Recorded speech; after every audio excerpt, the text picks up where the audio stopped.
Le ministre des Transports, Amadou Koné, dans son rôle d'émissaire du gouvernement, est face aux représentants des travailleurs des établissements Robert Gonfreville, ex-géant du textile ivoirien, sur lesquels l'essor économique de la ville de Bouaké reposait en partie. Depuis plusieurs décennies, frappé par la faillite, son agonie est su de tous, de plus de 3000 travailleurs à moins de 200 aujourd'hui. Dans le cadre de la relance des activités économiques de Bouaké, le Premier ministre Patrick Hachi, à l'issue d'une visite à Gonfreville, avait annoncé la main tendue du gouvernement. Depuis lors, des modalités de relance existent grâce au ministère du Commerce et de l'Industrie. C'est un émissaire du gouvernement que le ministre des Transports, Amadou Koné, a rencontré les responsables de l'usine. C'est bon que nous ayons ce dialogue-là pour enrichir donc, ce qui est en train de se faire, rassurer aussi donc, les uns et les autres que le gouvernement a la tâche pour ouvrir effectivement donc Gonfreville. Une rencontre saluée par les élus et les responsables de Robert Gonfreville. Bon, nous nous sentons soulagés, nous nous sentons rassurés. Aujourd'hui, c'était une rencontre très importante. Je pense que le gouvernement est en train de joindre l'exact à la parole à travers cet échange de quelques heures que nous avons eu avec monsieur le ministre et toutes les autorités de la ville. Nous avons pu voir la volonté de l'État de faire cette relance, mais de faire cette relance de façon pérenne, durable, on va dire définitive. Bouaké et la Côte d'Ivoire, ainsi qu'une bonne partie du monde, se souviennent des draps de lit, des serviettes de table et de douche, du pur coton. L'usine, grâce au gouvernement, retrouvera son lustre d'antan. Les établissements Robert Gonfreville ont été créés en 1921. Toumoudi boucle la série de rencontres de prise de contact de la ministre-gouverneur du district autonome des Lacs avec ses administrés. Ici, Goudou Kofi a voulu être plus clair avec ses parents de la région du Bélier, dont la venue massive à son appel lui a donné du baume au cœur. Raymond Goudou Kofi, dans un langage direct et franc, est revenu sur les différentes missions assignées par le chef de l'État, Alassane Ouattara. Entre autres, la planification des actions du gouvernement au niveau local, dont la santé, l'agriculture, la formation, l'électrification. De même, le contrôle de la bonne fin des opérations spécifiques de développement décidées par le gouvernement. Cela sous le regard du Premier ministre et du chef de l'État. Le réveil des livres blancs fera aussi partie des missions.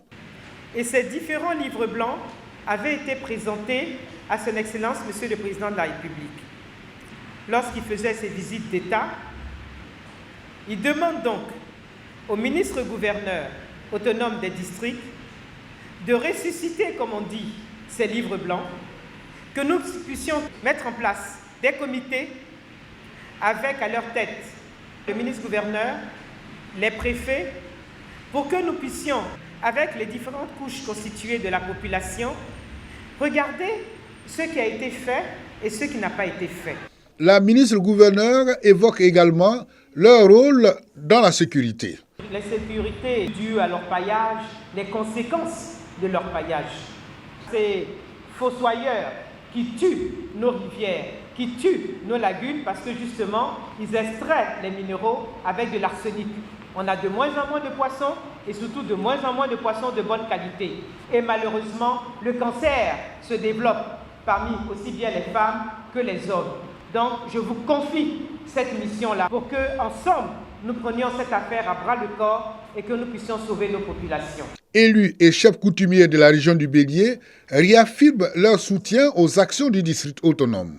Le district autonome des Lacs est composé des régions du Bélier, du Nzi et de Ifou. Ces actions donneront un coup d'accélérateur au développement de ces trois régions. Kondoukro, sous-préfecture de Djebounoua. Dans ce village, des coopératives spécialisées dans le vivrier accueillent la première responsable du Conseil national de lutte contre la vie chère. Dr Annie Didis Bakone est venue s'imprégner de leurs conditions de travail. De Kondoukro à Kwasiblikro, ces acteurs de la chaîne de production et de commercialisation rencontrent effectivement des difficultés. On a besoin des produits, des semences pour travailler. Nous n'avons pas un revendeur fixe. Je veux dire que le ministère n'est qu'à peut-être appuyer les producteurs pour qu'on puisse avoir local. À Diabo, les coopératives visitées exposent leurs souffrances. Les femmes sont exposées au soleil. Nous avons notre marché qui est entre la carrière et la cimenterie.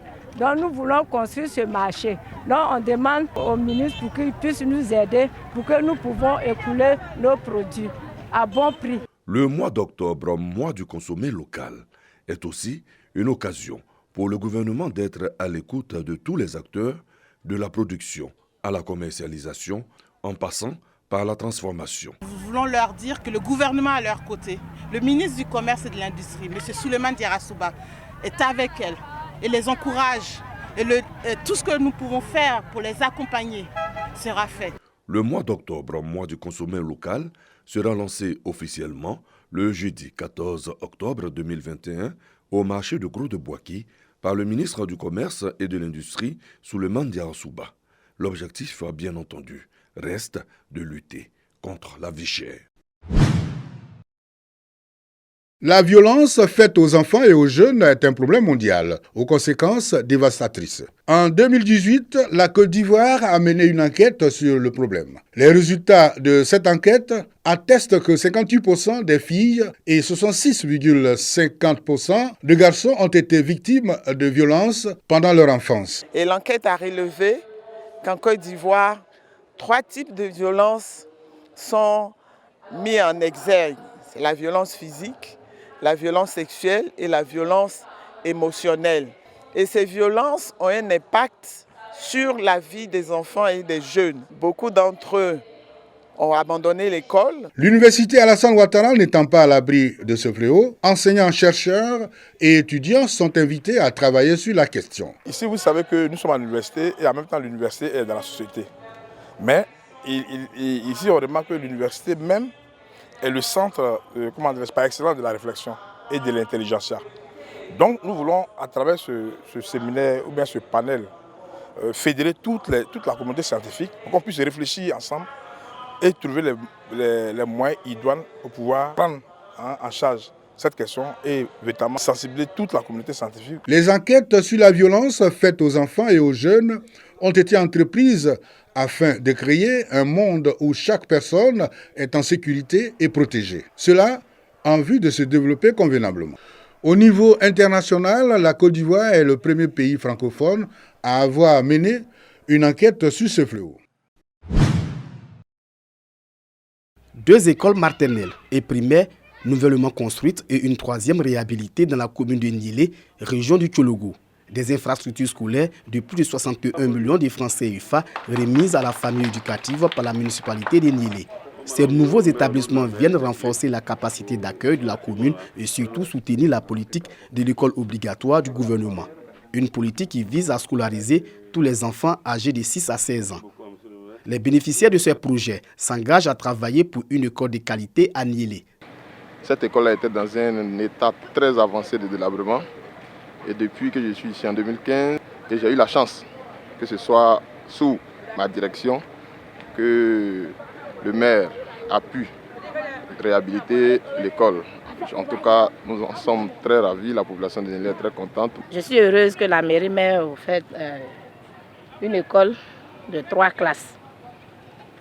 Et que je prie Dieu que tout se passe bien et que les enfants aussi prennent conscience de ce qu'on vient de nous donner pour ne pas qu'ils salissent les salles. Au cours de l'inauguration de ces infrastructures, le maire a affiché la volonté de la municipalité de Niélé à combler le déficit en école primaire. Et au niveau des écoles, le déficit est encore important. Depuis près de 5 ans, chaque année, nous faisons au moins 3 classes à 6 classes. Mais nous allons encore investir chaque année au niveau de l'éducation pour que les enfants puissent avoir de la place pour aller à l'école. L'éducation n'est pas la seule priorité de l'équipe municipale de Niélé. La santé des populations, les infrastructures routières, l'autonomisation des femmes et des jeunes figurent également au programme de la mairie.